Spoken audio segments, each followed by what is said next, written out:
welcome to the DL Gaming Podcast. This week we're going to be talking about Ghostbane and our favorite scary games. My name is Bobby. My name's Nick. Boo! I'm Amanda. Oh God, she's and back. I'm terrified. Ooh, welcome back, Amanda. It's been quite a bit since you've been on. I think you did a spot here or there, but you haven't been on. You're back on payroll. Yeah. Yes. Is this a smattering of things to come? I believe so. Yeah, I've been really looking forward to doing some more interviews. I did the Desktop Explorer interview, and I've got another one coming up for As Dusk Falls with Caroline Marshall, I think is her name. And I'm going to be hopefully adding in more interviews and be back on a more regular basis starting in November after DLG Con, which brings us to our plug, right, Emilio? Yeah, real soon. So when you guys hear this, we're recording this a little earlier, but when you guys hear this, you have 2 days to clear your schedule. Tell the in-laws to fuck off. Tell the children they got to walk themselves to school. Tell the wife that she's gonna have to go fuck herself now, or the husband, whatever. It's DLG Con, guys. We're gonna play a lot of video games all together.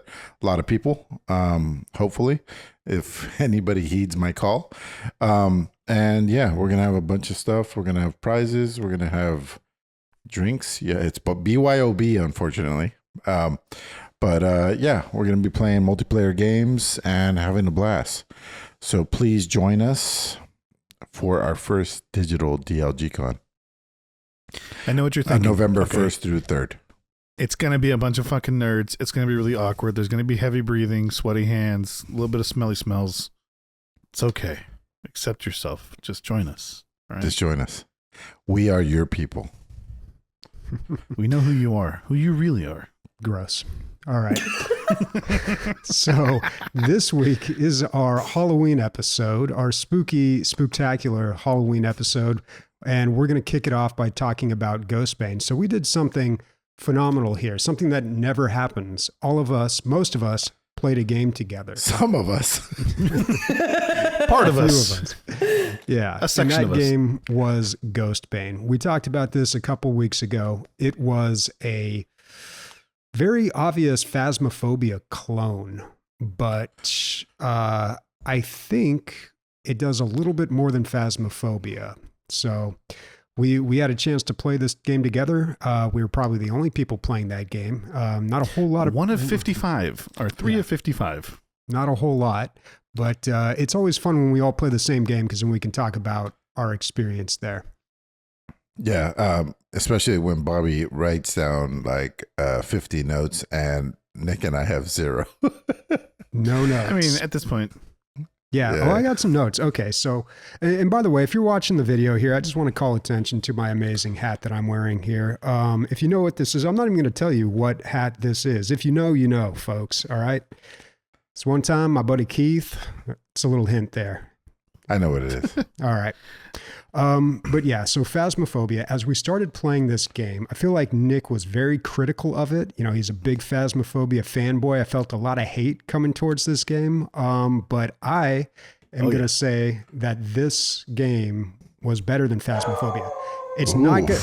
Yeah. Nobody is going to jump ship and start playing this game and leave Phasmophobia in droves. That's not going to happen. But I do think this game does a lot more than Phasmophobia and a lot of the things that I wanted from that game.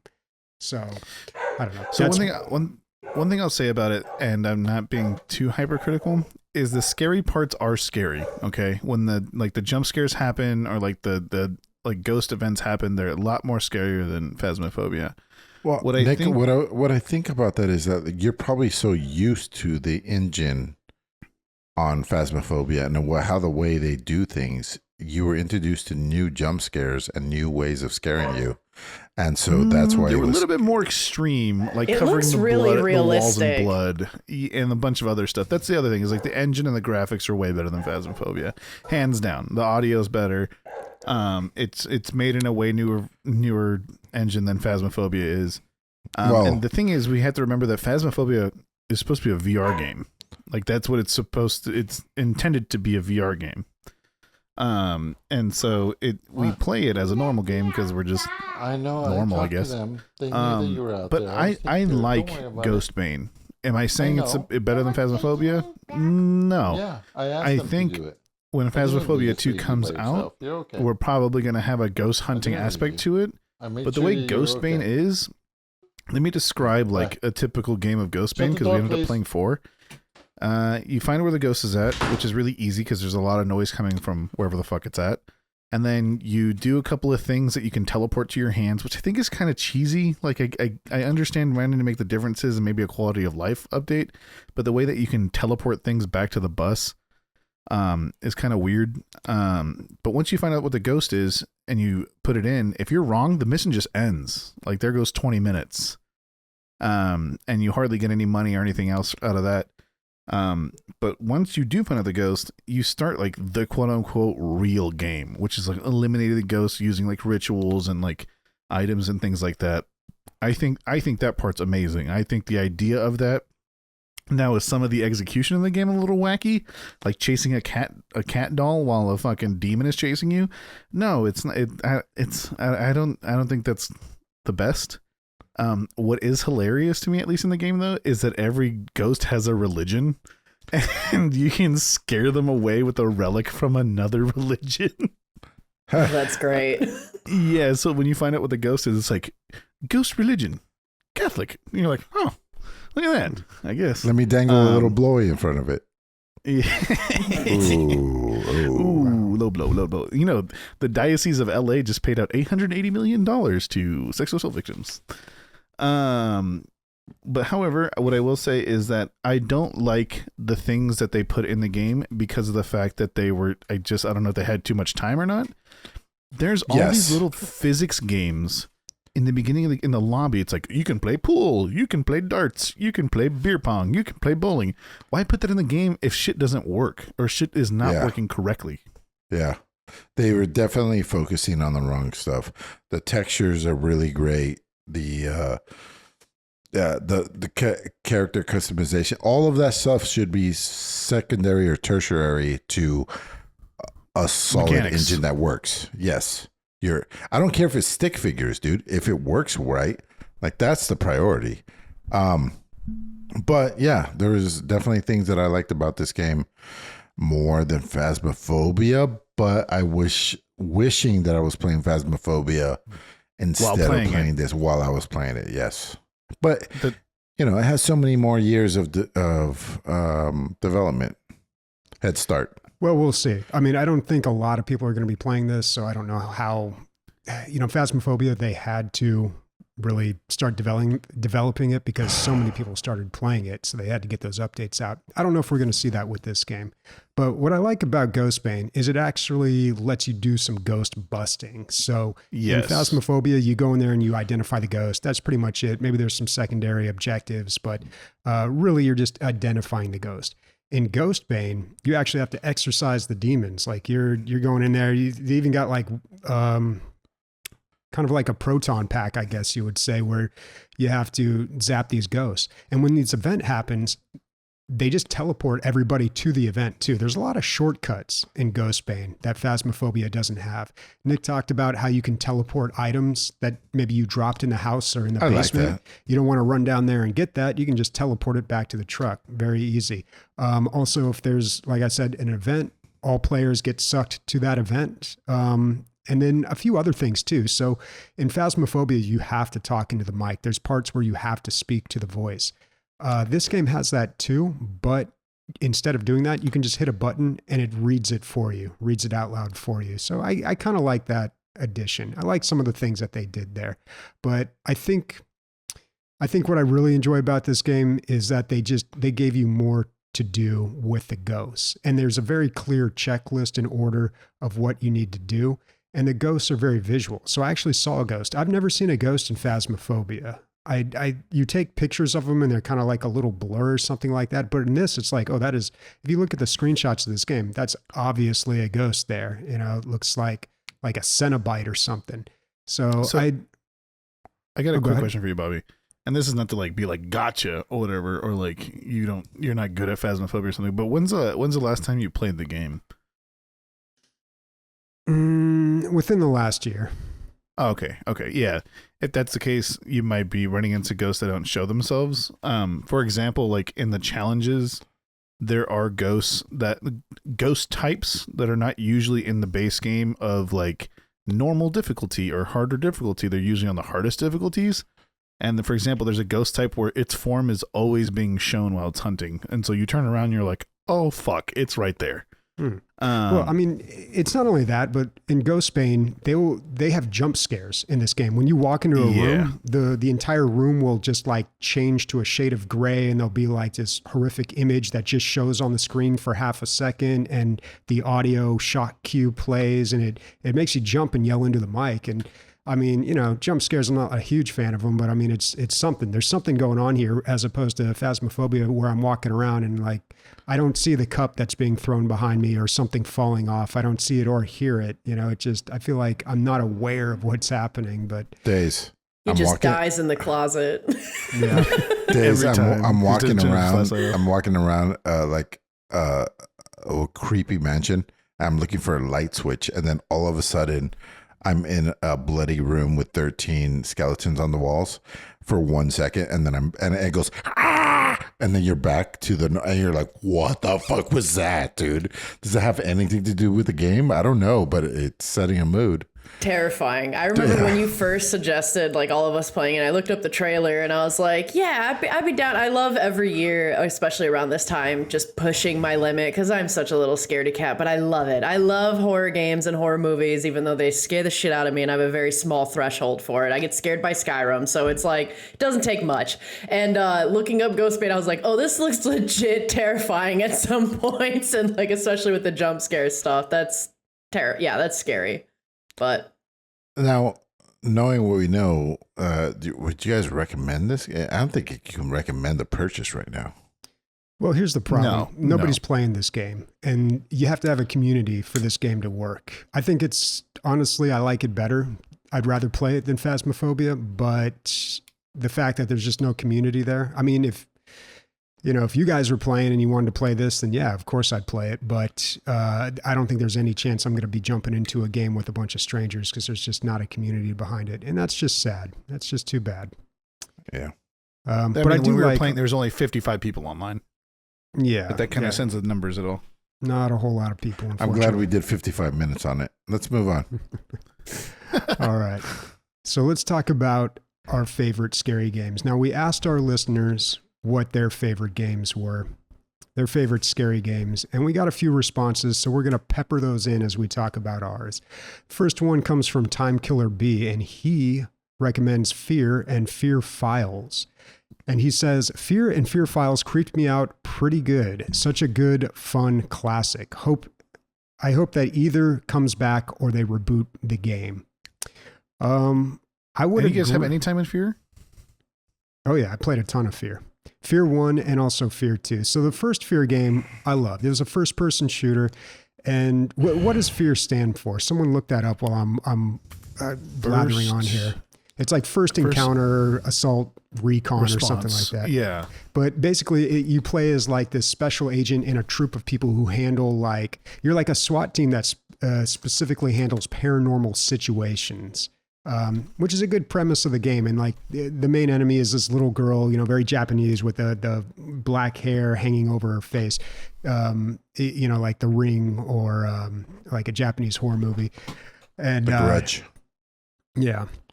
But the first one came out in 2005. I really enjoyed that game. Pretty standard first-person shooter, a lot of scary aspects. Now, Fear Files is a combination, I think, of the DLC that came after that, Perseus Mandate and Extraction Point. I can't remember the name. But by the time they got to Fear 2, it was just basically any other first-person shooter. Occasionally the lights would flicker, and they're like, oh, yeah, remember, we're a scary game. But, for the most part, it was just a first-person shooter.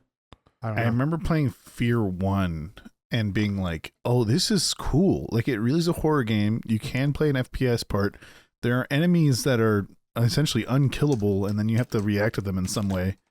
I remember it being really groundbreaking because like it's hard to give a player the ability to kill things, but also be scared.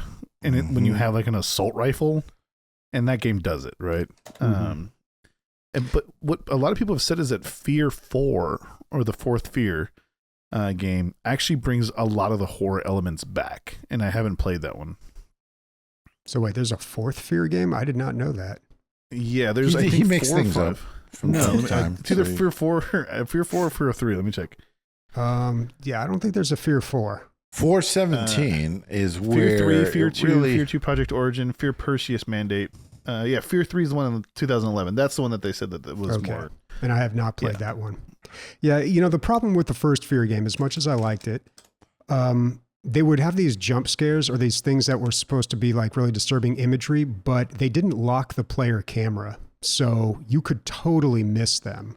You could be looking completely in the other direction and you would hear that like horror shock cue sound and you're like, oh, something scary happened. It must have happened behind me. So it was completely lost. So in Space Marine, it tells you to push T to go look at like what's happening. Yeah. But honestly, if it really comes down to it, I just want the computer to grab my mouse and move me. Like I think those are the best. Because what it's else like a could must-see you thing? Yeah. Yeah. Mm-hmm. Yeah, there was one in the first Fear game where you're walking down a ladder and you're looking through the ladder and there's a jump scare there. So that one you can't really miss, but there were quite a few others that I did miss. All right, so let's move on. We'll talk about, I'm going to talk about my first scary game here. Probably my all-time favorite, I would say. I'm going to talk about Outlast. Kind of Outlast in general. My favorite one, Outlast Whistleblower, which is actually the DLC to the first Outlast game. These were very popular about 10 years ago. There were this is the peak of that run and hide horror game. As Nick was saying, it's hard to be scared in a video game if you've got a machine gun. So these run and hide games, they've really played on that idea where you were helpless. Alien Isolation, another good example of that. But unlike Alien Isolation, this game is only 6 hours long. Isolation, I think it was like 20 hours. That's too long for a game like that. Horror games, it's not so much that they're scary. Sometimes they're like stressful and anxiety inducing. And it's just hard to do that for long periods of time. So I feel like shorter run times really help horror games. But in Outlast, you play this investigative journalist who's sneaking into a remote mental asylum trying to document proof of some inhumane experiment. It's a pretty good setup for a horror game. What I really liked about Whistleblower is it goes back and starts as a prequel, and then it also overlaps the story in the first Outlast game, and then it finishes that story because it ended on a cliffhanger. It finishes that and gives you a conclusion. So it really is a nice complement to that original Outlast game. Did you ever end up playing Outlast Trials? I didn't. And I kind of want to check that out because they're doing something new. I'd love to check it out. But Outlast 2, I never finished. I started it and it was, number one, a little too long. You're looking at more like 8 or 9 hours to finish that game. And it was outdoors. It didn't have that claustrophobic mental asylum feel to it. So it didn't, I don't know. And by that time it was 2017. We were kind of over the run and hide sims, Alien Isolation was 2014, Outlast was 2013, Amnesia Dark Descent I think was even before that. So I don't know, 2017 felt like a little late to be playing those types of games. But still, if you want to play Outlast Trials, I'm down to try it. From what I've heard and a lot of people say is that it's like, imagine Phasmophobia, but the ghost is always hunting and you're trying to find a way to escape instead of discover. Okay, and it's a co-op game, right? Exactly. It's a 4-player co-op game. There's a boss that is constantly chasing everyone, and it behooves you to kind of split into teams of 2, or even split into like a single person and and like a team of 3 while the single person distracts the boss. I've watched a lot of gameplay. I just don't have 4 friends to play it with because all my friends are cheap bastards. But yeah, I would love to check it out. Nice. Yeah, I would probably do that at some time. One last thing I want to say about this. This is my favorite name of any developer. The developer of this game is called Red Barrels. It's the name of the studio. I just think it's the perfect name. We all know what the red barrels mean in a video game. Yeah. Explosive. For me, we just talked about it a little bit. My entry for the scary game of like favorite scary games, although it's not scary to me that much anymore. When it first came out, it was extremely terrifying. Is Phasmophobia. Man, do I have so many hours in this game, and it doesn't compare to some people, and it makes me feel self-conscious sometimes. One thing that brings the game back, at least to me, that makes it feel really good nowadays is the weekly challenges, although they are running out of ideas for that now. And they're starting to have to repeat them. For example, the latest weekly challenge, all my friends played, and I checked it out, and it was insanely difficult, where you just use just sound-based items. That's it. You use sound-based items, and then you just fucking guess, essentially, because you maybe get one or two of the answers. Yeah, I like Phasmophobia so much because it's such a great game for me to introduce to people, especially when they get into PC gaming. Even if they're already in PC gaming and they want to try a scary game out, you're like, let's try this game out called Phasmophobia. And if you're a good host and a good Sherpa, you shut your mouth most of the time. Which you never do, dude. You can't shut that big fat mouth, dude. You can't, well, this thing and then this thing, and then you got to watch out for this thing. I'm like, let me be scared, bro. Hey, yeah, I fucked up. I'll take all the help I can get in that game. Yeah, and I also second that. Like, as somebody who is very scared but actually really loves Phasmophobia, I appreciate, and I have a rule now where I feel like I'm only going to play if Nick is playing, because I need somebody to hold my hand and be like, Daze, this guy is going to come out at the top of the stairs. Quick, just come on over the salt line right here. Just stay on this side of the salt, as I'm running up screaming the stairs here and get out in my fucking headphone and just dying. Yeah.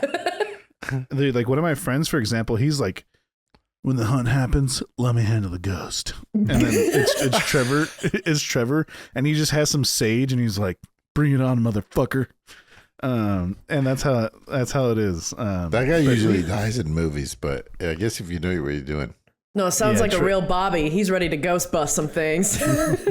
Yeah, he's just got a little sage and a lighter. He's like, come on, bitch. I ain't afraid of no ghosts. Not afraid to say it.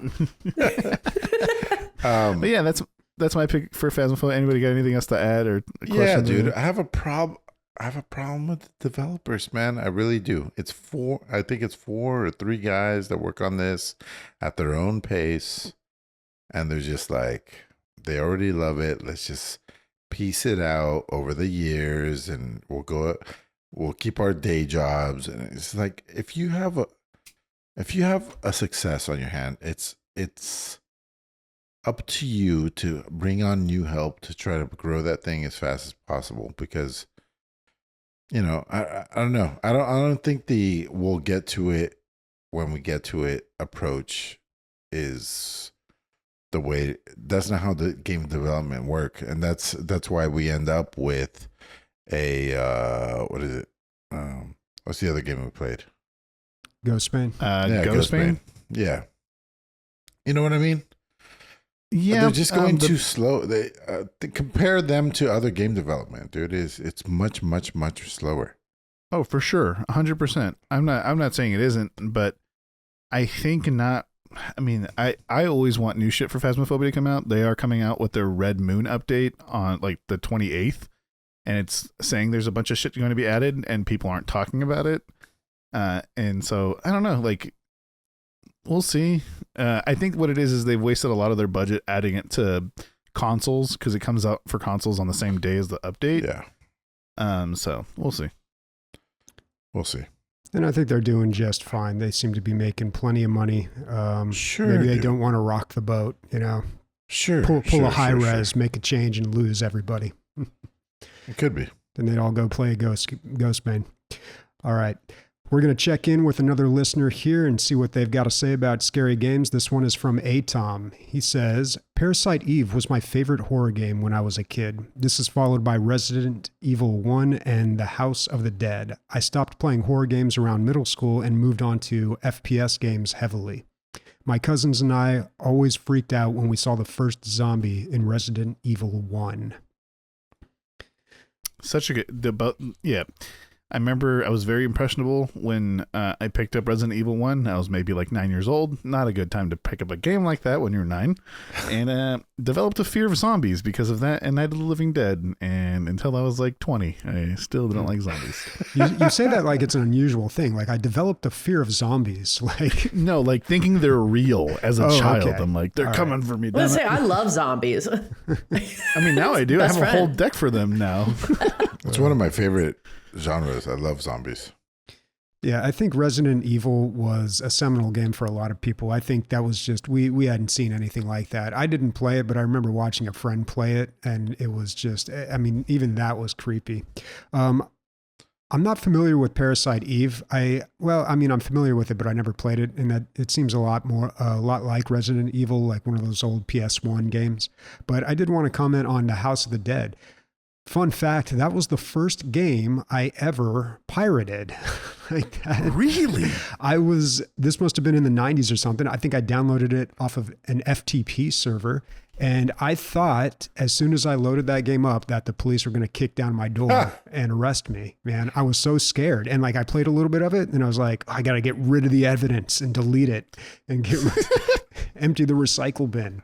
But yeah, every time I see that game, it always reminds me of that. That's a shooting game, Bobby? Yes. Yeah. So it's a shooting game that's playing it on. Well, you move your mouse around and you click and shoot on it, which is not the same experience. But yeah, it's meant to be like a Virtua Cop or Area 51 type game where you play it at an arcade with a plastic gun and you shoot at the screen. They have a lot of them actually at arcades. A few weeks ago, I straight up played House of the Dead as an arcade game. It's a blast, and they have a whole bunch of different ones too. Like they have the Walking Dead one where you can shoot with crossbows. But the House of the Dead arcade games I prefer. It's much more fun holding like a semi-automatic gun instead of a crossbow. House of the Dead. Best House of the Dead. About 2 weekends ago, me and my friends went out to this like arcade, a brand new arcade downtown. That's pretty awesome. Like it's all the art on the wall is all spray painted. It's all neon, and they have black lights. It's cool. It's cool, and you can drink. It's awesome, and kids, because it's just beer and wine. You can have kids there. It's a really good time. But problem is, you pay $25 to get in. And everything's free, and the games work, which is awesome. But guess what? It being free takes the risk out of it and makes the games a little less fun. Not some games. So like pinball it doesn't matter. It doesn't matter how well you do. Yeah. It doesn't matter. And then also we played, there's a 4-player shooting game, like Halo. And we played that, and it's just like, continue, and beat the game, and nobody cares. It takes away the whole, let's try as hard as I can, you know? See, I don't agree with that, actually. No? Every time, so I do really enjoy going and visiting Tag Loro and seeing him, because there's a place near him that's a cidercade. It's the same concept. Yeah. You go in and you buy a drink, and then you're able to play whatever you want. There's not even a cover. It's even cheaper than that. You pay like $7, get a cider, and then you get to play all the games you want. They got Guitar Hero. They got, I think, House of the Dead as well. And I think that it's a lot of fun. I don't like that, because a lot of times with these arcade games, like they are designed to keep you constantly putting more money in. Yeah. So it's like the Halo game, you can't beat that game on one quarter. Yeah, but it's scammy to begin with. So I don't feel like trying hard or not, it's designed to fuck you over and get all your money anyway. So I think it's a nice way that we have options that you can go to an arcade and do that and like play things on Dark Souls mode, or you can go to a different kind of arcade and you can just have a good time. Mostly it was the pinball. On pinball, I cared less about each ball. When you pay 50 cents for those 3 balls, you take care of the feeling those balls. Yeah. You're holding those balls in your hand real hard. What were you saying, Nick? What I was gonna say is that there was like a golden age of arcade games, and I was lucky to be a part of it for a little while. And that was the idea, like for example, Time Crisis. When you played Time Crisis, if you knew the things like the hacky parts, like where it's like, remember to shoot the guys in red because they instantly hit you, but there was also a cover mechanic. Once you played a couple times, you're like, all right, I understand this, and you could beat the game with one or two quarters. But how many the new quarters did it ones- take you to learn those things? Look, Amelia, we're not talking about semantics right now. A whole roll. But what I'm saying is like the new Halo one, I know exactly what you're talking about, the Jurassic Park one, all that stuff. You cannot avoid that damage. You cannot avoid taking those hits. And so it's like, it really is just like, experience this for 5 fucking minutes and then give me more money for another 5 minutes or leave. Yeah. Which Quite is why literally pay to win. Yeah, which is why I'd prefer, like, especially with the House of Dead kind of games or any of the scary-based arcade games, like, I think it is a lot better when you just pay and you can keep playing. Because in my experience, too, when I have played a lot of those, like the House of Dead, the guns, I mean, it's kind of like you can tell that it has scared the shit out of some people that the guns themselves don't work as well anymore. So they're kind of, they're also a little sticky triggered as well, or, like, not registering or calibrated as well either, which, you know, I could argue makes it a little bit more fun of the scariness, but not when you're dropping, you know, all of those coins. So that's Dude, playing the Mario Kart game with 4 players with no coins, God, that was so much fun. Just like, who cares about who wins? Oh, you win, yeah, you love winning, but then like the losers don't care because they just say, "Let's go again." That was a really good one. Anyway, let's go back to Halloween. All right, so Emilio, you're up. What are your favorite scary games? So I didn't go with scary games versus like the scariest moments of my video gaming career that I can remember. So Resident Evil was a CD on PS1, I believe. And so Correct. Me and my best friend went to GameStop and bought the thing and rode the bus and got back to my house and ran to my house and then put it in the CD and then shut the door, shut the door, lock the door, shut the case on the PS1, push the power button, and the first thing you hear is Resident Evil. And you're like, oh fuck, we're in for it now, buddy. Because like it's a whole thing, like the hype on the video, on the magazines, the people talking about it. It was a whole. I mean,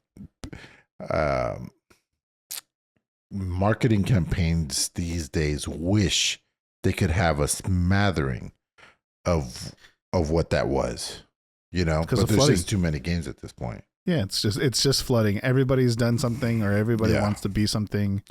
And unless you have something truly unique, you're like, this is a clone of this, or this feels like this. So you never get that Resident Evil. And then when you press it, it goes pushing, and you're like, oh shit. Or like the idea of having limited amounts of save slots because you have the ink cartridges and all that stuff. Like all that stuff's been done before, but back then you were like, oh shit. Yep. And then so I went to look for these exact moments, and boy was I let down. Now that I look at it, you know, I didn't just run home. I'm not in a dark room with my friend, and these graphics are horrendous. But at the time, it did its job. And so at the very beginning of Resident Evil, first 5 minutes inside of the mansion, you go down the right hallway and it just looks like a regular hallway. And then these zombie dogs burst through the windows. We lost our shit. I dropped my controller. My friend ran. Like it was so scary. But, you know, like that compared to something today would be mild, you know? I think everything just keeps getting amped up, but I don't know how old I was at the time, but this is probably high school, some point in high school. And that was crazy scary. After that, the next one that I remember, Doom 3 was, so this is opposite of what you guys were kind of saying before, but not because you guys were wrong, but only because like this is one of the only games to let you kill things, and it's also scary as shit. Like you have a laser rifle, and yet it's still scary, you know? So one of the big things about Doom 3 was light or fight. You either had your flashlight out in the darkest moments, pitch black. or you had your gun out. You could not have both. So you'd identify the target, switch to your gun, and hopefully the muzzle flashes gave you enough light to see that you were hitting targets. I mean, which is such a cool concept, right? Yeah. And then, the first mod for this game was the duct tape mod that puts the flashlight on every gun. But I was like, that's not what the developers wanted. So this, if anybody clicked on my link, it's a pitch black room, and there's these specimen vials, like full length 6 foot specimen vials that are traversing through this room. And the only light that comes through the room is from these specimen vials, which are monsters. There's monsters in capsules providing the light for the room. It's not that this was the scariest part in the in the game. It's that I had hit a critical mass on fear level. Like I could not play any more scary. I couldn't feel it anymore. I couldn't do it. I couldn't. And so I closed my eyes and I ran through this room until I got to the end. Like, I don't know how many times and I just fought at the end of the room where there was a little bit of light, and I just fought them all off. Like I couldn't deal with it anymore. Like, it was too scary. So that exists. The other scene in that game was the bouncing baby hallway. So you're going through this hallway and you start hearing babies crying, and these cherubs that can't quite fly with no legs are bouncing towards you and crying, and you kill them, and it is awful. And I'm not sure how many more times they use that model throughout the game. Like, it's only like a 15-minute part of a 9-hour game, and it is like, why did they do this? So that I could never sleep right again, dude. That's why they did it. Yeah, that's horrifying. Because there are a bunch of assholes over at id Software. That's what happened. That was terrifying. And then Amnesia: The Dark Descent. My what I put here was the game that broke me, because after this game, I didn't play scary games. Because I paid full price for this, whatever it was. It wasn't expensive that I remember. And I couldn't play it. It was too scary. So it was the first run and hide game that I had ever played where you're completely useless. There's nothing you could do against the monster. You can't even look at the monster because looking at the monster kills you and makes your insanity meter go up. So it's the unknown. And I played this, and sometimes your character is crippled with fear. He just lays down, or she just lays down. Can't walk, can't move, just lays down. And I just laid down my scary game career at that point. I said, I'm just going to lay down more too, dude. Yeah, I was done. That was it for me. Nick, did you ever play this game? I did. And I played it really late. No, I had problems with it. I played it like years after it came out, and I'm like, fuck this game, dude. And I got Leslie to try one of the newer ones, and she was like, fuck this game. She's like, it's so scary. So scary. I couldn't get out of the first room, and I quit horror games after this game too. I'm serious. Yeah. I love Amnesia. I had so much fun watching my friend play it, but even watching my friend play it, I'd be like hiding with a blanket and just like looking over. And then the moment the music would start changing, or you'd see, like, you could tell the monster's close, I'd be like, oh my God, I'm done. I can't handle the run and hide games where you have no way of protecting yourself. I freak out. And I think it's that like psychological kind of horror thing that my anxiety just goes to like 12, and I just think it's going to be so much worse than it is. But with Amnesia, it is as worse as you think it's going to be. It's fucking terrifying. And it just makes Doom 3 that much more special. Like, you are the ultimate weapon. You are an unkillable zombie machine, and still you're a little bitch that gets scared, you know? Because when you go to Doom 2016, which was a great game, I was never scared. I was the monster. I was ripping these guys apart. That's the whole point. And yeah, that's the whole point. But the new one makes it worse. they actually run away from you. Yeah, they do. They do run away from you. Yeah, no, the one that they're coming out where it's like in the night era with like knights and crossbows and shit. Yeah, they like in the trailer you can see them running away from you. I'm like, oh, and I'm not gonna put it here, but everybody knows that I really like the Little Nightmares video games. But that's my level of fear now. That's where I can go. Little characters, claymation characters walking left to right is as far as I can go because amnesia scarred me for life. Yeah, scarred me too. I want to take a moment to kind of go back on one of the things that you talked about though with Resident Evil, because like I just kind of want to have a moment of like appreciating Resident Evil as a franchise, just because we've talked a lot too about how at the time it was like so incredible, but I think Resident Evil has kind of been keeping up in a lot of ways with the technology. Like for me, Resident Evil really stood out with number 4 with the Wii. It was like the first time that I felt like I could really play it, and like my controller was the gun, and like in the village I was killing everybody, and like I loved Resident Evil 4. But I feel like they have done actually a very good job as a horror franchise to keep up generationally, just consistently. Yep. Oh yeah. Because when they hit to the point where they couldn't, they just started remaking the old ones, and that was the perfect move. Yes. And the thing is, they add stuff to them, and they improve the mechanics, and they improve the engine, and all these other things that people had problems with, and then they're even polished, so they're even scarier.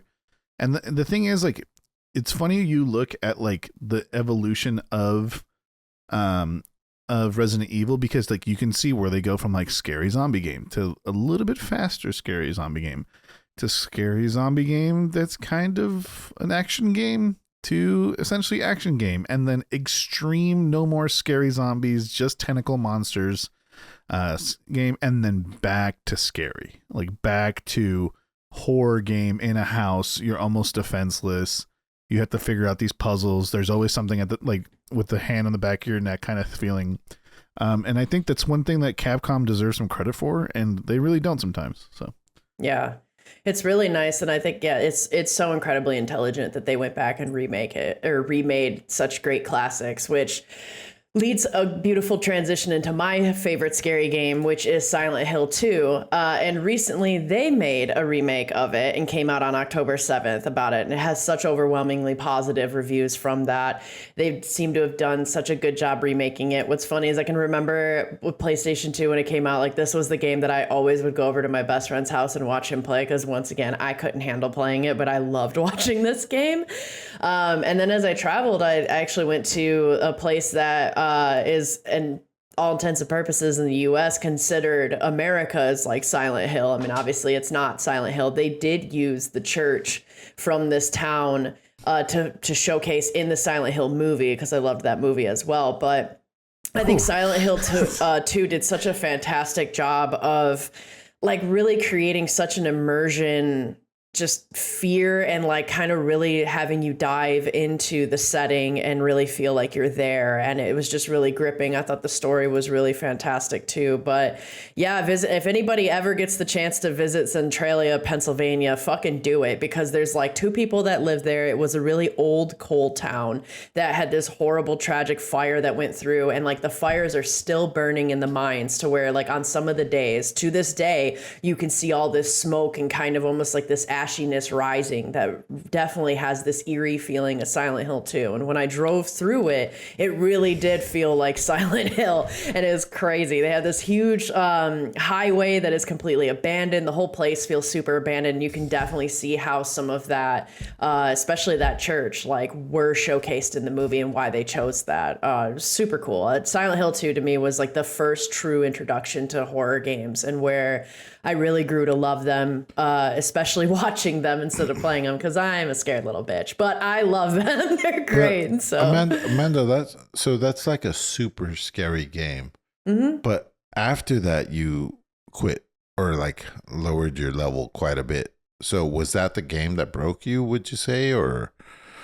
No, it's kind of like the game inspired me to watch more just because like I'm just so reactive a lot of times. It probably is anxiety, but I'm very reactive to like a lot of games anyway. Like Skyrim, I got really scared at seeing a spider come down. Like spiders tend to always get me in games. I freak out when I see spiders.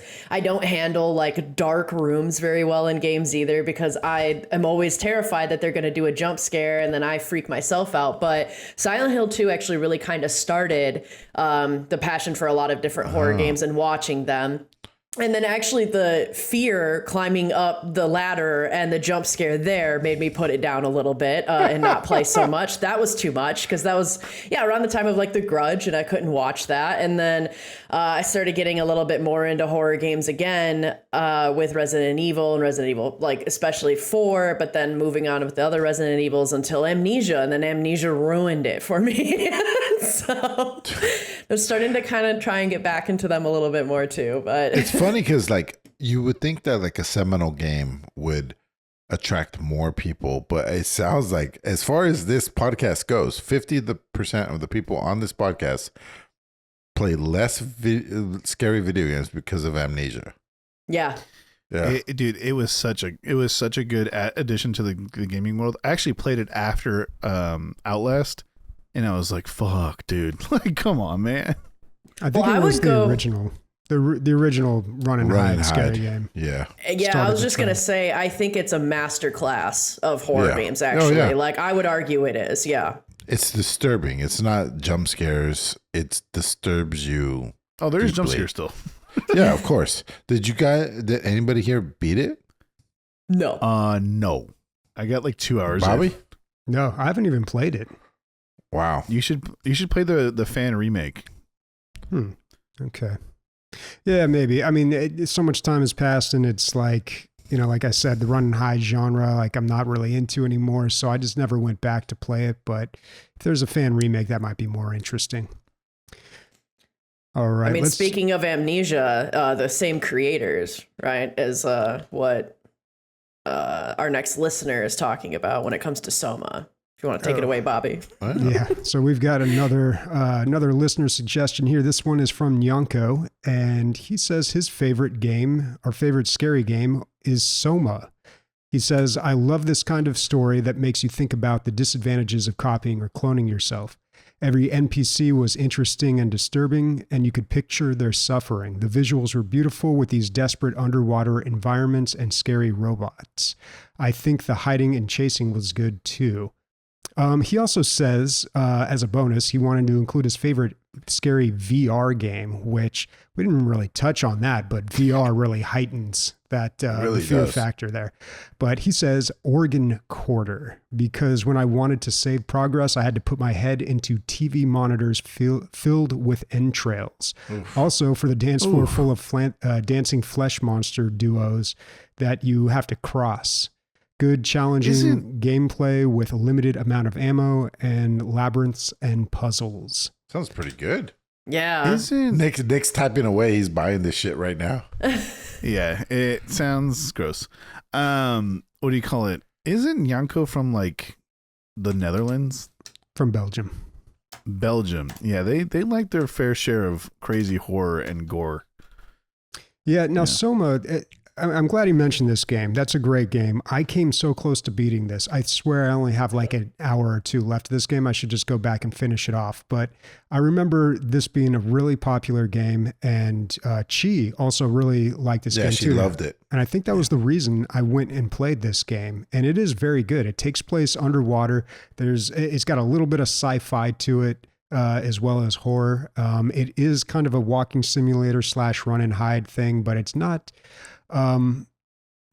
as like gory, scary, jump out, boo type of horror game, but it is more of like like an intellectual, atmospheric type of horror game. But it was very good. VR, I don't know, man. That's too much. This organ quarter game. So I looked at a little bit of the footage and the pictures on the Steam page, and I don't know, man. I don't know about that game. It looks horrifying. It looks pretty fucking bad. There's a lot of giblets in there. A lot of giblets, a lot of dingling little things, all kinds of anatomical stuff. Yeah, that's wild. Yeah. It's rated so high too, which is nice to see. This is from 2017. Never heard of this game, but yeah. So everybody agrees that it's scary, but nobody's going to play it, right? No.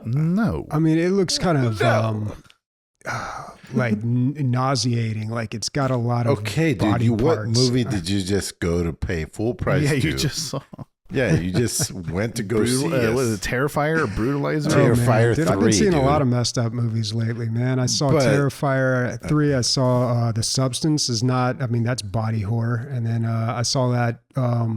Was it good or was just the story told to me? The Substance? No, it was great. Yeah, it was awesome. Nice to know. Yeah. So somewhat of a bird walk. What's everybody's favorite scary movie of all time? The Strangers, I think it's what it's called. It's the one that are based off the people that were pretending to be Mormons, and then they killed people. What's it? 2008, yes. And then they got a remake. Do you like the remake more or the 2008 one? I haven't seen the remake, to be honest. I didn't want anything to do about it. What I will say is that my second favorite scary movie, which feels a lot more like a cult classic / like kind of made on a budget, but still super scary because of the concept of it, is It Follows. We talked about this movie before on the podcast, but if you're a new listener or whatever, the premise of the movie is that there is something that is always chasing an individual. And the only way that the person can get this thing to stop chasing them is by having sex with another individual. I know what you're talking about. Yeah. The movie is an allegory for STDs. And what it is like the way the movie starts, and I'm not going to spoil it. You're just like, what the fuck? Because it explains everything in the movie to you in the first 10 minutes. And you're just like, oh, the training wheels are off. And they were supposed to make a sequel. I don't know what the fuck happened to that. I really want them to. I wish that series got, but that movie got a sequel. They said that they were going to say like where the origins of the thing came from. And then like kind of, and then they wanted to make I think there was rumors of one making the movie in like the 70s, which is like a really interesting time because everybody's fucking. But yeah, it just, that movie, the impending doom feeling, because just the way the movie starts, you're like, oh, this is a good movie, and it's got great reviews. I'm so happy that you said that, because I'm not gonna lie, when I was first thinking of like the scary movies that I would put on my list, I couldn't remember its name, and thank you. That is the one I'm thinking of, because like, wow. I was like, man, there's one where there's a monster that's like basically an STD, and the thing that follows, I'm also not gonna spoil too much. All I'm gonna say is that it's, I think, one of the more creepiest like things I've seen that like will follow people. It's fucking terrifying, like, and it has stuck with me for years, that movie. But thanks, dude. Yeah, I wrote that down because I forgot what it was called. But that is the movie. I could talk about scary movies all day, dude. Like Midsummer, I love that shit because it's more of the human aspect instead of supernatural. It also takes place almost entirely during the day. I mean, me and Bobby, we talk about movies all day, buddy, but we gotta move on. Oh, for sure. Yeah. Bobby, hit us with the deep cut, dude. Hit us with that like French film about like spoons being bad for you. Something, dude. Come on, where's it at? Oh my God. Yeah, I don't know, man. Like, you asked me what my favorite movie or scary movie is. There's just way too many. But I will, let me hit you with this. So this is very interesting. 1960 is a very interesting year for scary movies because 3 movies came out. So in America, that was when Psycho came out. Even though that was by Alfred Hitchcock, who's British, like, he's working in the American system. It's an American movie. At the same time, there's a British movie called Peeping Tom that comes out, which got slammed by the reviews. No one ever heard of it until years later. People actually gave it a fair shake and discovered this movie's actually really, really good. And then in France, Eyes Without a Face come out, which is very much more on the side of like body horror. But it's really interesting because you've got these 3 different movies from 3 different countries, and it kind of shows you how each country does horror differently. And these are all like foundational scary movies, but they're not super long. They're very short. You've probably already seen Psycho, but I would recommend, like, in a weekend, watch all 3 of these movies: Psycho, Peeping Tom, and Eyes Without a Face. They that just Eyes Without a Face just sounds like a Magic the Gathering card that looks terrifying, and I like it. Yeah, well, it's also that song, and it's a French movie, so it's actually, it's extra scary. But yeah, it's a really interesting snapshot of horror and like the foundation of it, and how like the different countries kind of interpreted what's scary to them. And Peeping Tom, man, that's really like I said, nobody remembers that movie because it just got like buried under bad reviews and then just not talked about forever. But that is a very, very interesting movie. Yeah, so that's my weird answer. Emilio left because he has to go pee-pee because he has the bladder of a 5-year-old. So I'll say something for him just to kind of fill the air. Amanda, have you ever been scared of a YouTube video?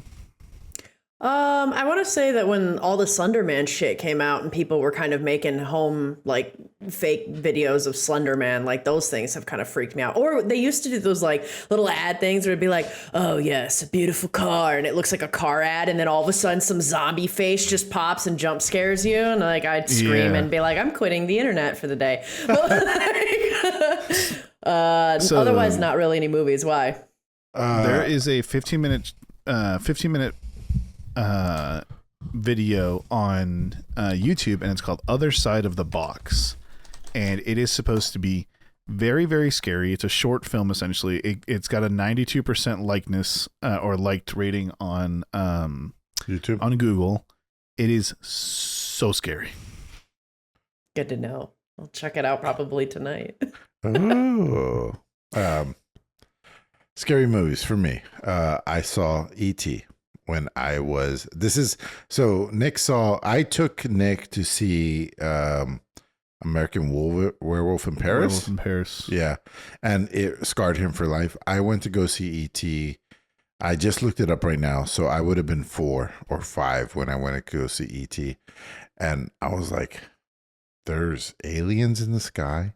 There's monsters in the sky that can come, 3-foot monsters that can come in your room and watch you sleep, dude. I didn't sleep for months, dude. Like, we were talking about it last night. We're out. We're like, what's the scariest thing? I was like, I'd rather fight a dragon that can chomp me up than a 3-foot fucking creature watching me at night from space, dude. I mean, especially if you open up the closet and it's wearing red lipstick and a dress. Oh my God, dude. Yeah. That might be the a worst good time. part about it. The worst part about it is I cried when he left at the end of the movie. What a great movie for you know what I mean? Like I laughed, I cried, I shit my pants. Like all the secretions. All the secretions. All the secretions. Now that's real horror. That's real body horror right there. What's up with Dead Space, fellas? All right. Yeah. So Nick and I both have Dead Space on our list. Nick put Dead Space 2, but I put the first one. We all know Dead Space, the sci-fi horror, third-person shooter. When the first one came out, it just, I think, was a little revolutionary in a way, especially in the way that it defined cinematic gameplay. I mean, it looked like a movie, which really helps in a horror game. They got rid of the UI. You know, in every game, you always have a UI, and it's always, you know, very non-diegetic, meaning it's not actually in the story of the game. It's got, you know, it has to count things like your health and your ammo or some sort of energy. And Dead Space had this really crazy idea of just getting rid of that entirely and showing that on Isaac, the main character's armor. Also, when you pulled up inventory screens, they were like these projected 3D images, very futuristic looking, but everything exists within the game. There's nothing that's like outside of the game until you hit that escape button and go into the game's menu. Like you are in that world. So it was, I mean, that was just... Oh, go ahead. One of the scariest parts of that thing, right, where it's like the hologram menus and everything, is things could still fuck with you. And the thing is, in the newest version of the game, the remake was not a pause screen. it was not a pause screen. Yeah. And in the newest version of the game, apparently there are areas where if you do pause, I mean, if you do go into your menus, you're more likely to be attacked because the AI is completely changed for the newest version. They attack in like droves. It's been like in all these other things. It's a little bit scarier in my opinion because of the graphics, but it's still the same Dead Space 1. It does make sense. If you were like a shitty little goblin monster, you'd attack when he was like reading his book, right? Yeah, of course. Yeah, of course. Yeah, when you're like, Well, I don't he's know. looking These at his monsters, I'm hologram. not sure how sentient they are. They're just running at They're you part and of a hive trying mind. to attack you. They Yeah. have wives and lives, dude. These are, they go home, they punch in, they punch out. Well, the other thing that I really liked about this game, and probably doesn't get maybe as much credit as the UI, was the way that they did the actual shooting of the game. So you don't have guns really; you have tools, and you have to dismember the monsters, which is pretty common in a horror movie, having to dismember to fully kill them. But it made first person shooting a lot more fun because you'd have to like change the angle of the weapon or hit certain parts to like hit in a joint where it would actually sever the limb. Like it gave you something to aim for other than the head. It kind of made the gameplay a little more interesting. Now, I don't know if it sustained the whole 12 hours of gameplay that the first one is. Also, you've got that weird silent protagonist thing that everybody used to do for some weird reason. And they try to work in like some of this. You play this scientist who's investigating a ship where something bad happened and, something went wrong and you have to go find out what it was, which is like every sci-fi horror movie ever, right? But one of the people on that ship, I believe, was your wife. So they try to play that up. Like sometimes you find some pictures or something, but the guy's a silent protagonist. He doesn't say a thing. So it's just like it falls flat on its face.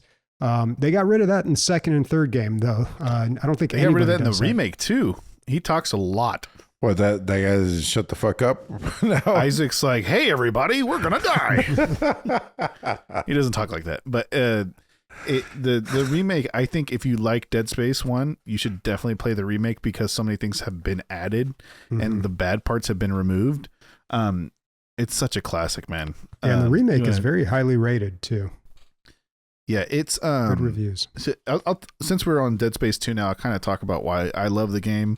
And if they made a remake of Dead Space 2, I would play it every night until I beat it with Leslie, and I would tape her to the sofa so she had to watch all the terrifying parts. Because I remember, so when me and Leslie got married, we only knew each other for 6 months, and it sounds like a Mormon wedding, but it's not. Yeah, you were there. And we've been together for 8 years now, right? 8, Leslie?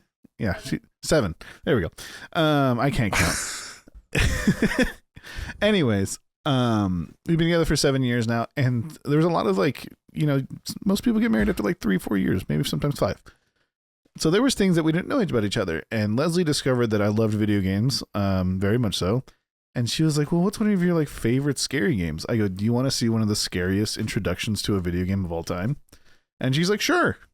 And the opening cinematic for Dead Space 2 is one of the scariest in the world because you've been arrested, you're in a straitjacket, and the guy who's putting you in a cell gets his brain sucked out, and then everyone's turning into nightmare creatures, and you have to run while straitjacketed.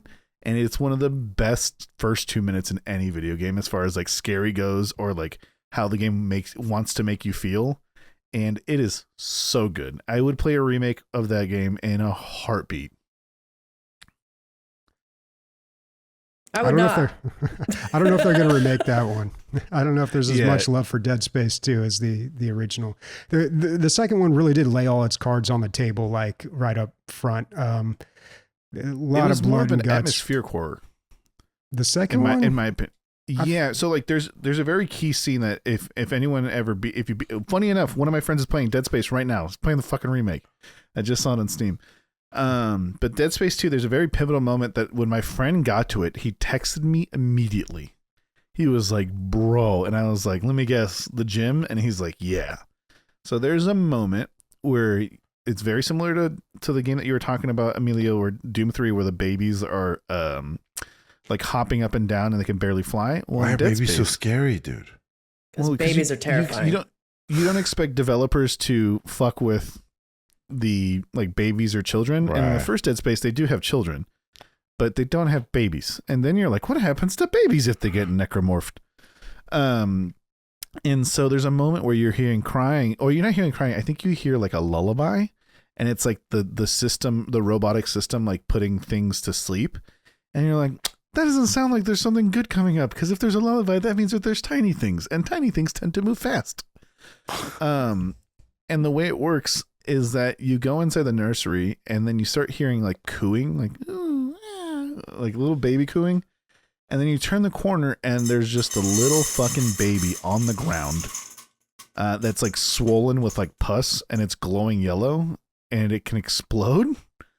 And it just starts rolling towards you, like somersaulting towards you. And it's like not super fast, but you're like, oh, it's so gross. And then you're like, all right, well, that was terrifying. And then you go a little bit more, and then you go into the school gym.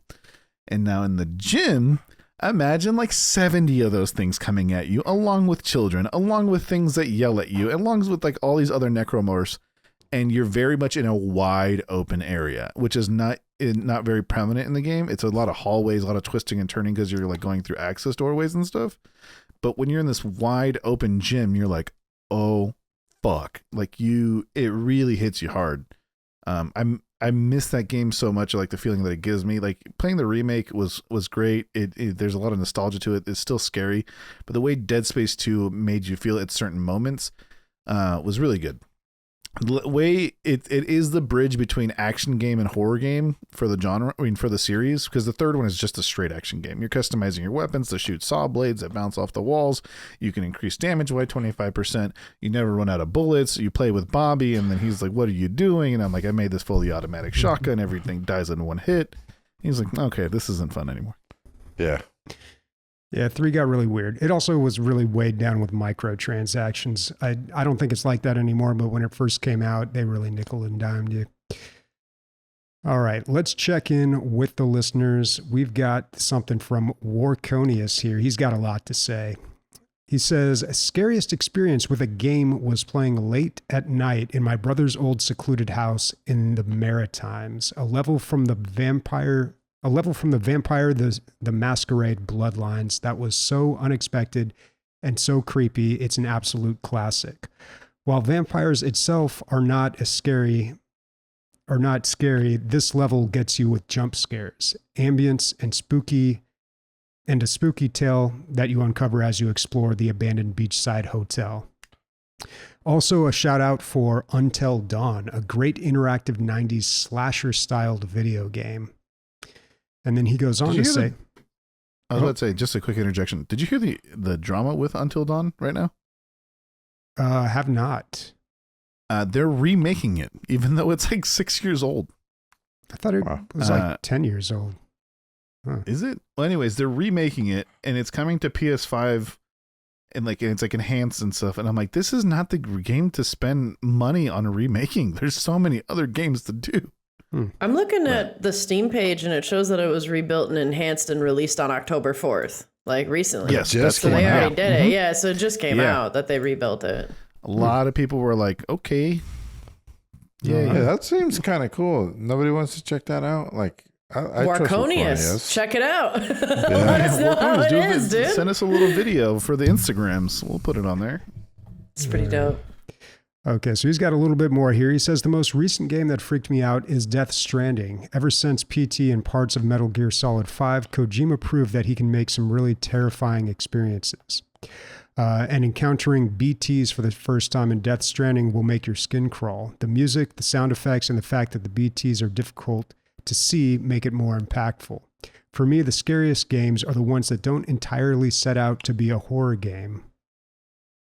So if I want to expand on Warconius' feelings, because obviously his statement doesn't really elaborate on what happens in the game. First of all, I'm pretty sure that Warconius is like an AI working for Kojima, because literally every week he just tries to get some Kojima hype going on our podcast.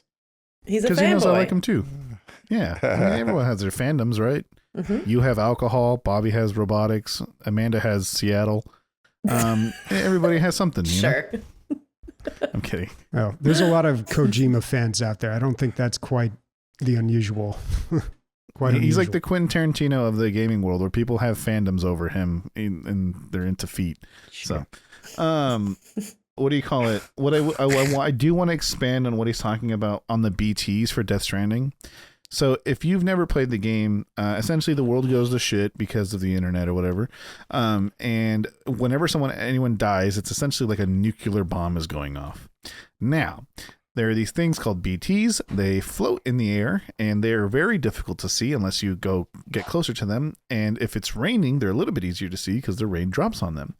And the other thing is, when there's like this little claw on your backpack that tends to flash and make noises, and when they're near, and they start pointing to them, and there's moments where you're forced to go through them. You're forced to walk beneath them or walk around them, and they look like they've been hanged, and they have tubes, like organic tubes coming out of the back of them, and they kind of look like ink monsters.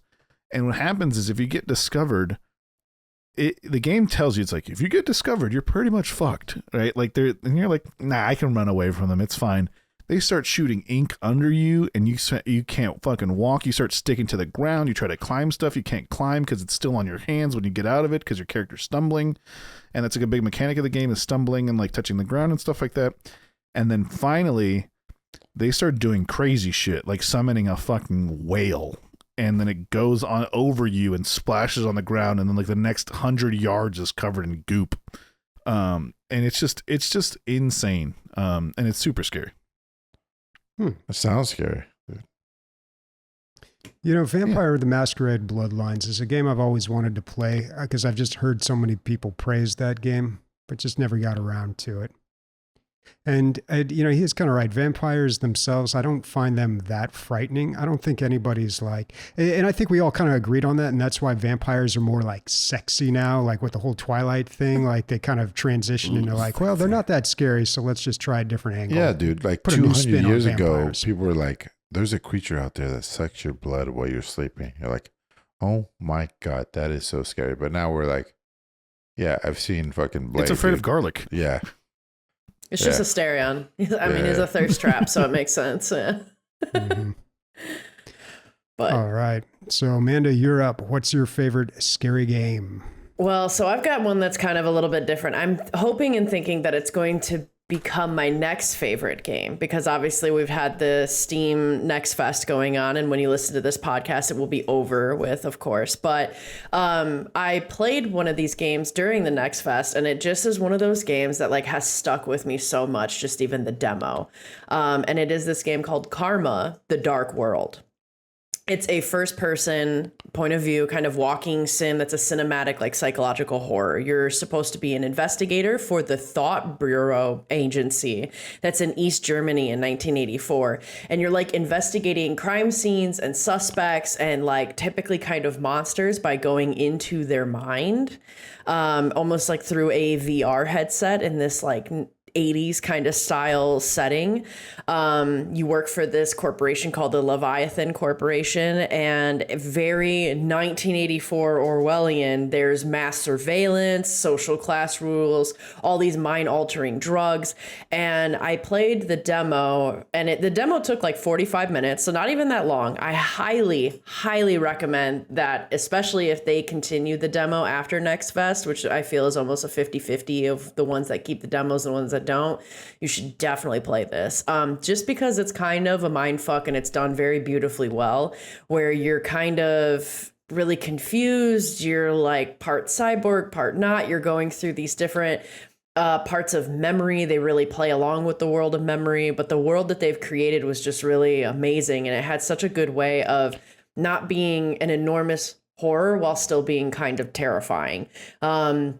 In the demo, you're running away from this like kind of monster, and they really play a lot with lights and perspectives and hallways. And it's just, it's really such a mind fuck, and was just really, really great and cool. There's like this one moment where you have to stamp paperwork as a worker there. And it's like, you must every 3 stamps re-ink your stamp. Otherwise, like the screen and all these things start fucking happening. And it's just crazy. Like it's so good. And it's such a cinematic, like interactive story that I think is just done so well. So I'm like really hoping that this is about to become the next like thing that I get into in the terms of horror, because I mean, there were moments that were pretty damn scary. There's definitely some like hide from a creature moments and some you're out trying to outrun them. But I think overall the story and the way that this game is made is just incredible. They do this thing too that I think was just so unique in a way and amazing, where you actually adjust the settings as part of the game or the story. So like you wake up and they have you get calibrated because you're like an investigator, but like kind of part cyborg, part human. So you have to calibrate yourself after waking up from a hospital. But the calibrations are shit like brightness and your audio and like your point of view and how far out or in you want to be of your first person perspective. But it's designed like as if you're the character calibrating yourself in the world that you're in, but it's the settings. And I was like, that's such a genius way to implement that in such a cool way, instead of waiting until you can and then hitting escape and going into settings. Instead, they have it change it then, which I just thought was really cool. Yeah. And so it's a really nice story and a really awesome, just like cinematic experience. And it looks like, and it's cool too, because at the end of the demo, they actually do this thing where it kind of flawlessly moves into somewhat of like a here's what you can expect after the demo, and some clips and somewhat of a pseudo trailer that is part of the game, because the game also continues after it, which makes it fascinating. Like you can play a little bit of it after this thing where they show you these clips of what's to come in the game when you have the full game. And so I just think it's one of the most fascinating like demos I've done. It's definitely scary for sure in certain moments, but I think that it overall, like it's just a really cool thing that's being developed and made. There's no ETA on when it's going to be released, so I'll definitely be wishlisting and keeping an eye on it. But while the demo's out, you guys should absolutely play it. If anybody listening, check in on it to see if they can play the demo, because if you can, it's so worth it. For 45 minutes, it's going to stick with me, I think, for a while. I'm going to be thinking of this game for quite a lot. Nice. Which is cool. So creepy looking. It's creepy. It's a very creepy game. Daisy, I have a question for you. How did you find this? Because I feel like last episode you weren't here, but it was 20 minutes ago for us. How me and Bobby had completely different games for next list. Was this like at the top? Did you have to dig for this? No, this was like somewhere a little bit in the middle, I think. I could be wrong. I don't know. I have a sneaking suspicion that Steam is starting to get a lot better with their algorithms of showing you what you think they'd like, because I had way too many investigative games that I'm like, there's no way you're showing this to everybody. I've just been on a huge investigation like binge of video games. And so many of the Next Fest things were things based on you're an investigator. And I'm like, I love those games, but there's like 5 of these in a row, and I don't think you're showing this shit to like, Emilio. Emilio's getting nothing but vampire fucking survivor games. No, I get a lot of investigation games, but it's investigating boobs, like anime boobs. The hentai brawler. I saw that too on Next Fest. Yeah. but no, excuse me, brawler. Yeah. But I mean, moving into more games that are just beautiful kind of blurs between a movie and a video game. Bob, if you want to lead us out with Zap's suggestion of his favorite game. Yep. Zap says, a favorite Halloween tradition of mine and my wife's is to play the Dark Pictures anthology games from Supermassive, the creators of Until Dawn. These games are all 4 to 5 hour short film versions of horror movies in the style of Until Dawn. Lots of recognizable faces. While the gameplay isn't revolutionary, the scares are there. There are also hints at a meta-narrative taking place over the course of the games as well. Can wholeheartedly recommend them all and can't wait for season 2. You know what's crazy wow, is these look sick. Yeah, I've never, maybe I've seen these games in the past. I don't recognize them. This is like brand new to me. Now, this developer, Supermassive, I do recognize one of their games, The Quarry, which came out 2 years ago. And I remember it being advertised at one of these, it might have been the Game Awards or something else. But the characters in that game, it sounds similar to the Dark Pictures anthology games that he's describing, but the characters in that game are a lot of famous people. You've got like David Arquette there, Justice Smith. I can't remember Ariel Winter. She was a daughter in Modern Family. But a lot of these pretty famous actors. And in the game, the characters look just like the actors. They not only take their voice, but their likeness and use them in the game, which I thought was really cool. Now, I didn't play The Quarry. Maybe I will at some point, but these ones that he's suggesting, like the Dark Pictures anthology. So there's like 4 or 5 games in here, starting with Man of Medan, which I think is the highest rated one. But these do look very interesting. I like those short story driven ones that don't really have a whole lot of mechanics, but like they can be really cool to play with somebody. They even mark these as online co-op, split screen and shared co-op. So I'm wondering how that works. That's pretty cool. I remember you talking about The Quarry. I thought you had played it, Bobby, but we definitely talked about it. It's like I thought it was a choose your own adventure video movie. Yeah, well, that's how I think all these games are. They're these choices matter, very like Walking Dead 2012-ish type of game. Yeah. Yeah. I would be very interested in actually checking these out. I'm super happy that you brought this up, Zap, because I also didn't know that these existed. And as I was looking into it, and especially after checking out Karma, which is kind of similar of a pseudo walking sim, minimal mechanics, but like about the story, like, yeah, this looks up my alley for sure. But I didn't know about it, so I'll be checking these out. Just a shout out to Zap in general. I have taken, I don't know how many, he always advises me on what to buy or like watch, and it's never missed. He's number one on my list for like, what monitor should I buy? I'll hit up Zap and he'll be like, well, I tried these 7 and I sent 6 of them back. He's that guy. So shout out to Zap. All right. So that is the end of our segment there. Now, we do have some listener questions here. We asked people if they had any scary themed listener questions, and this is what we got. One from Nyanko. He asks, if you lived in a country where Halloween isn't celebrated, would you go out of your way to convince people to start celebrating it, and how? Well, there's a little bit of that going on right now. So Halloween is not celebrated in Mexico, but Tijuana is so close that, it's a very cross-cultural thing going on, burgers go there, burritos come here, that whole thing. And so they have Day of the Dead where death is celebrated. And then here it's kind of like a spooky, eerie thing. So down in Mexico, they do both now. And Halloween is starting to catch on, but it's not like a full-on fledged kids go around begging for candy yet. But in limited amounts, it does happen, which is really interesting, man, because geographic proximity changing cultural standards or whatever, it's really interesting. I don't know which one will. I don't think. I am a big advocate for Day of the Dead. I think there should be a day that you remember the people that had passed. You should have an altar with pictures of them so that you can talk to your daughter about your dad who passed or things like that. Because you don't have a day that happens like that in the United States. It might come up because this or that happened, but if you have a regulated day that happens, I'm getting choked up because once I was introduced to this whole thing, that's how it happened to me, and it was really special. And so, but candy for little kids is really special too.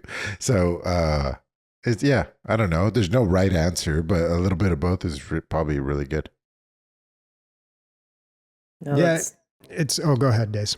Oh, I was going to say, no, I think that that's beautiful too. Cause yeah, a lot of times you really just have the remembrance falling to whatever the anniversary of the death is. Right. And so to have an altar, to have something that you can connect and often remember and then continue that person's legacy on by remembering them through something that's right there that you see and have a designated spot for and a designated day for, I think is really great and special.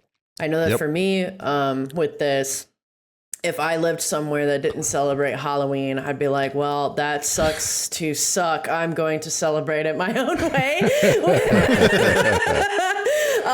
Which is that usually every single year, I always make sure, no matter where I am, to make mulled wine, which is taking red wine and putting like cinnamon, cloves, star anise, and I'll put like a little bit of cardamom in there and like just kind of not boiling it, but keeping it at like a nice little simmer. And then it also makes the house smell pretty nicely, but it tastes delicious. And then you get a little drunk, which gives me enough liquid courage to watch a scary movie.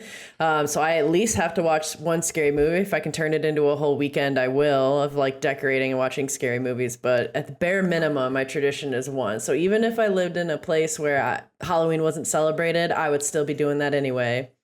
It sounds like you're getting drunk off of poopery. Dude, Emilio, have you ever tried it? It's delicious. Poopery? No, that's not potpourri, you idiot. Mulled wine. I can't even smell potpourri, dude. I'm not like I can't. I'm telling you right now. So do you know what is that tea that paisas make? And it's like usually has like fruit and shit inside of it. Oh, it's like it's not a tea, canela? dude. No, it's got tequila are you in thinking it. about? Oh, I don't know if you're not talking about sangria. No, it's not sangria. I'll text my mom and I'll send it to you. Essentially, it's the Mexican version of mulled wine. It's boiled, it's not boiled, but it's like heated up tequila to the point where the alcohol doesn't come out. They put all kinds of herbs and shit, and it's a fall drink. It's very fall tasting. Awesome. It's delicious. My tia Nelia makes it every year. She makes a pozole pot full of it and gives it to everybody.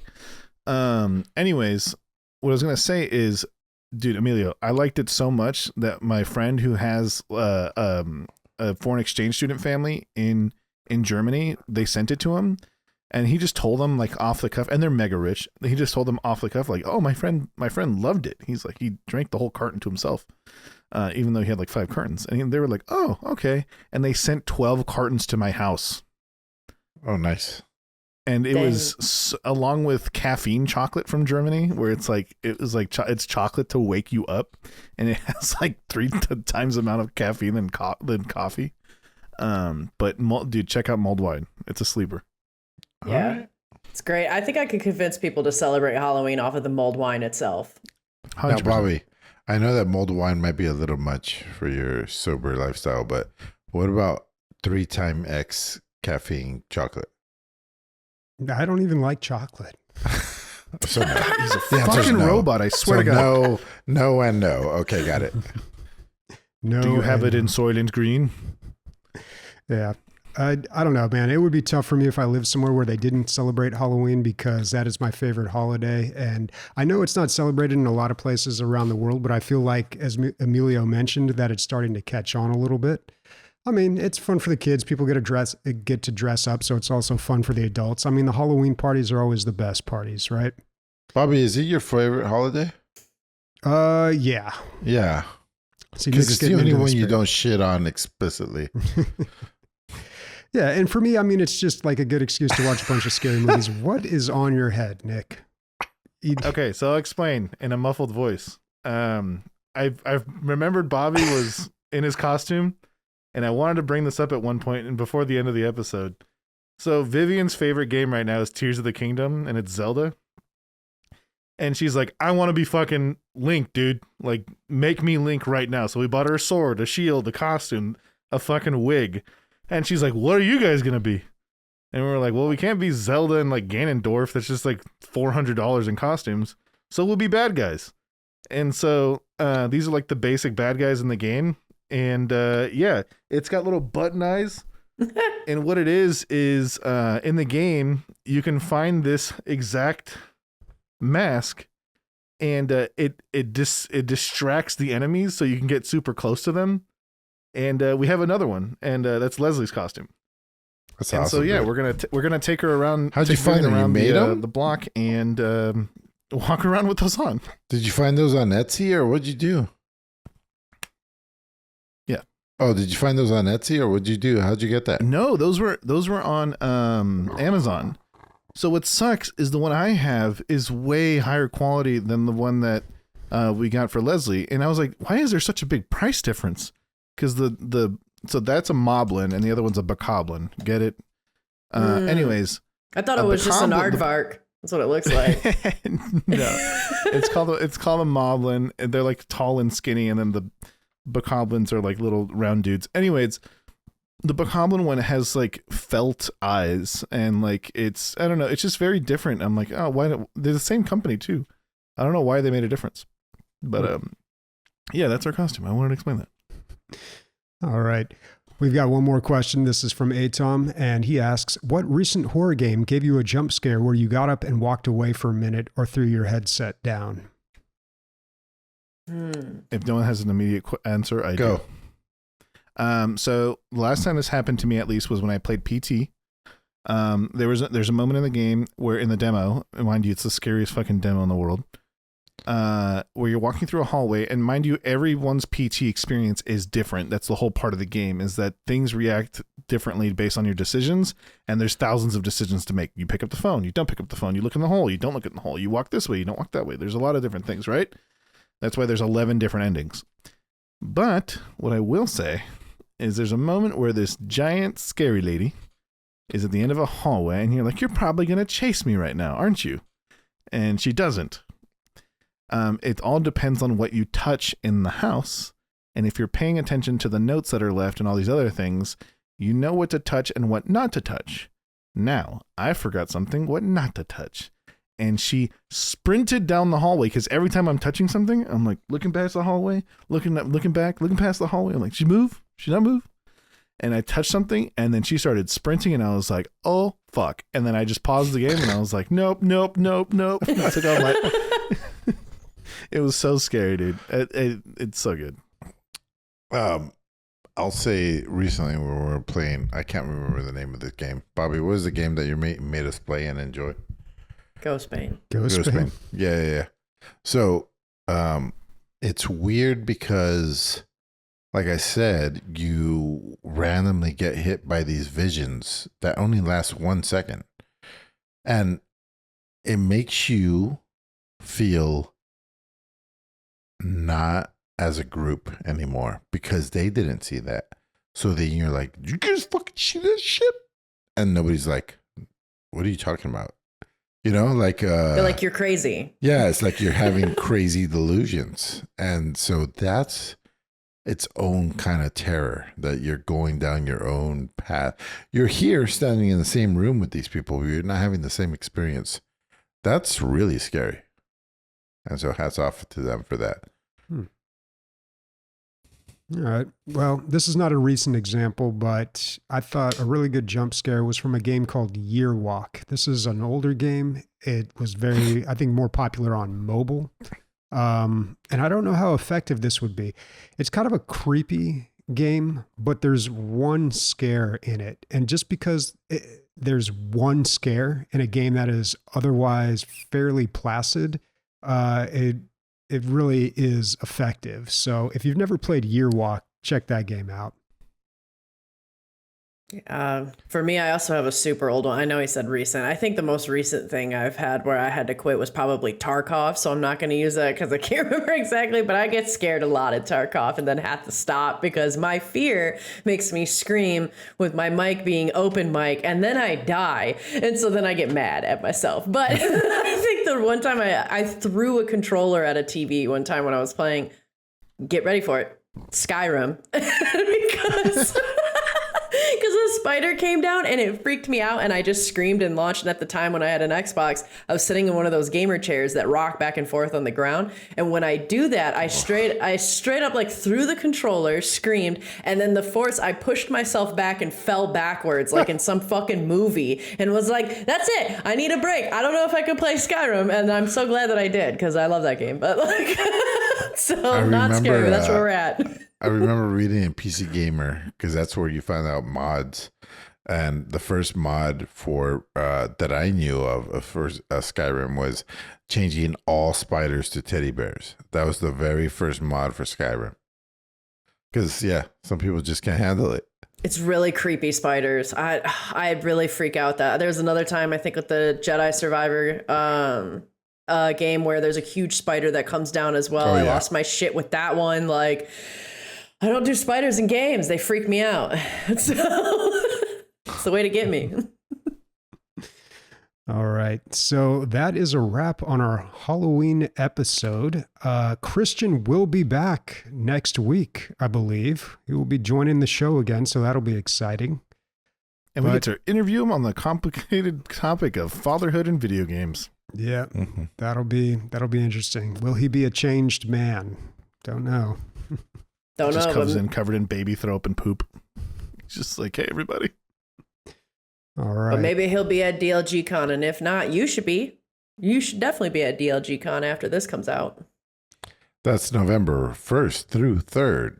Like a couple days, 1 or 2 days after you're hearing this. So be there. We're going to be there. Don't suck. All right. What are you guys going to be playing for the rest of the week? I guess we're in a week in advance. Nobody knows. There could be a new hot shit nobody knows about in 1 week from now.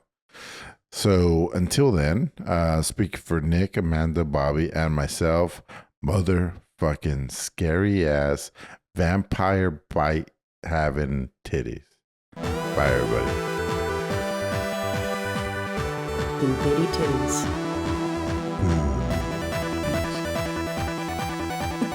Boo bees. Amelia, what are you doing tonight? Fucking drunk, dude. Like really drunk.